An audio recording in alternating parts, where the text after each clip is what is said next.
प्रसिद्धले नमस्ते।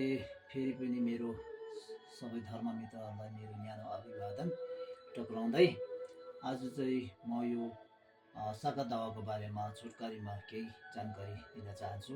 र कति साथीहरूले बुद्ध जयन्ती र साका दावा दुईवटा कसरी भनेर कतिले मलाई प्रश्न गर्नुभयो। र बुद्ध जयन्ती र साका दावा दुईवटा बुद्ध जयन्ती कसरी भयो भन्दाखेरि चाहिँ त्यो चाहिँ अब आफ्नो आफ्नो पात्रो अनुसार हुन्छ। जस्तै अस्ति हामीले वैशाख पूर्णिमाको बुद्ध जयन्ती मनाएको चाहिँ यो थेरावादको पात्रो अनुसार, जस्तै इन्डोनेसिया, कम्बोडिया, थाइल्यान्ड, बर्मा उहाँहरूले थेरावादहरूले उहाँहरूको आफ्नो पात्रो अनुसार यो अस्ति वैशाखी पूर्णिमामा परेको हो। र यो अहिलेको नयाँ भनौँ न, अब यो जेठको यो पूर्णिमामा चाहिँ अब साका दावामा फेरि बुद्ध जयन्ती परेको कारण चाहिँ फेरि यो चाहिँ भोटको पात्रो अनुसार चाहिँ यो महिनामा परेको कारणले गर्दाखेरि चाहिँ अलिकति भिन्नता परेको मात्रै हो। तर अर्थ एउटै हो, किनभने आफ्नो आफ्नो पात्रो अनुसार अलिकति समयको अघि पछिको फरक मात्रै हो। जस्तै कि अब टिबेटन न्यू इयर पनि हुन्छ, नेपाली न्यू इयर हुन्छ, बङ्गाली न्यू इयर हुन्छ, आफ्नो आफ्नो न्यू इयर छ। न्यू इयर धेरै न्यू इयर हुन्छ, तर एउटा न्यू इयर चाहिँ गलत हो, एउटा राइट हो भन्न सकिँदैन। त्यस्तै सही त्यस्तै हो जस्तो लाग्छ मलाई चाहिँ।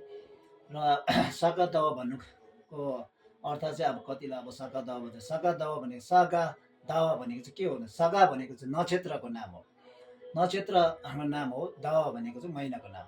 त्यसै कारण जुन चाहिँ अब नक्षत्र यो सौरमण्डलमा जति पनि नक्षत्र 28वटा नक्षत्रभरिमा एउटाको नाम चाहिँ सागा परेको छ। र त्यो नक्षत्रले चाहिँ जुन चाहिँ अब यो दावा मतलब चन्द्रमाको परिक्रमा गर्दाखेरि चन्द्रमा र त्यो नक्षत्र सागा चाहिँ यो महिनामा चाहिँ सँगै पृथ्वीको आम्ने सामने परेको कारणले गर्दाखेरि चाहिँ यो महिनामा चाहिँ अन्त त्यहाँबाट चाहिँ त्यो सागा दावा भन्ने नाम चाहिँ त्यसरी सुरुवात भएको कारण त्यो हो।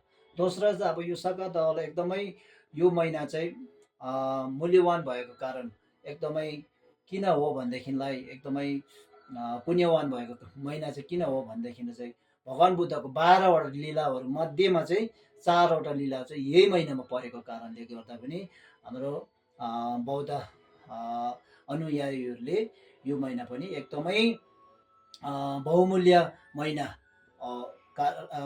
बहुमूल्य महिना मतलब मानेको कारण चाहिँ त्यो हो। र त्यसै कारण जस्तै कि अब भगवान् बुद्धको 4वटा लीला के हो भनेदेखिलाई जन्म लीला, अनि उहाँले अब जस्तै कि के भन्नु भन्दैन त्यहाँदेखि प्रवजित भएको लीला, प्रवजित भनेको भिक्षु धारण गरेको लीला, त्यहाँदेखि